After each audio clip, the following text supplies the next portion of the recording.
اور باوقار لوگ کون ہوتے ہیں؟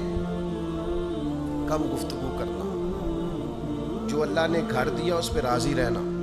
بعض لوگوں کا مزاج یہ ہے کہ وفادار ہے، جو اللہ نے دیا اس پر راضی ہے، کوئی ہرس نہیں کوئی۔ اور ایک اور بات بھی، محنتی بندہ وفادار ہوتا ہے، باوقار ہوتا ہے۔ جو فارغ پھرتے ہیں نا، دوسروں کے سہارے جیتے ہیں، وہ وفادار نہیں ہوتے۔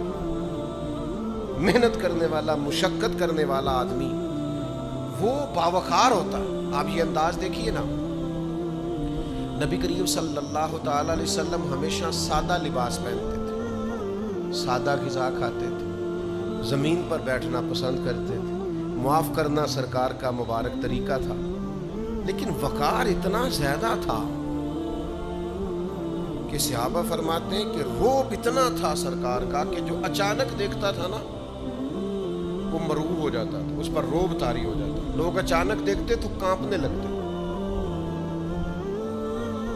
اور نبی پاک علیہ السلام فرماتے ہیں میرے رب نے میری روب کے ساتھ مدد کی ہے۔ فرمایا ابھی میں 1 مہینہ دور ہوتا ہوں تو میرا دشمن مجھ سے ڈر رہا ہوتا ہے۔ 1 مہینہ لگے گا دشمن تک پہنچنے میں، 1 مہینے کا سفر ہے ابھی، تو مہینہ پہلے میرا دشمن مجھ سے کانپ رہا ہوتا ہے، کیوں کہ میرے رب نے روب کے ساتھ میری مدد فرمائی۔ غیر اس طرح ڈرتے تھے، اور اپنوں کا حال یہ تھا، اپنے ادب کرتے تھے۔ ان کی کیفیت کیا تھی کہ صحابہ فرماتے ہیں ہم حضور کی بارگاہ میں یوں بیٹھتے تھے جیسے ہمارے سروں پہ پرندے بیٹھے۔ فرماتے تھے کہ پرندہ بیٹھا ایسے ذرا ہلے توڑ جائے گا۔ فرماتے ہیں سوائے سیدنا صدیق اکبر کے اور جناب عمر فاروق کے کسی کی جرت ہی نہیں ہوتی تھی نبی پاک سے کلام کر سکے۔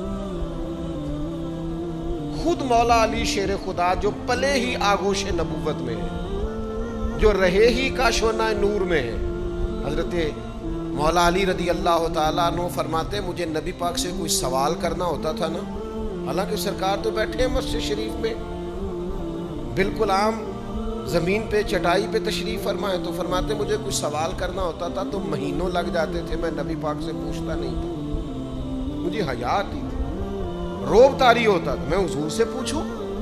یہ سرکار کا روب دبدبا۔ اعلیٰ حضرت فرماتے ہیں تیرے آگے ہیں یوں دبے لچے فصحا عرب کے بڑے بڑے، کوئی جانے منہ میں زبان نہیں، اور نہیں بلکہ جسم میں جان نہیں، اور کروں تیرے نام پہ جان فدا، نہ بس 1 جان 2 جہاں فدا، میرا 2 جہاں سے بھی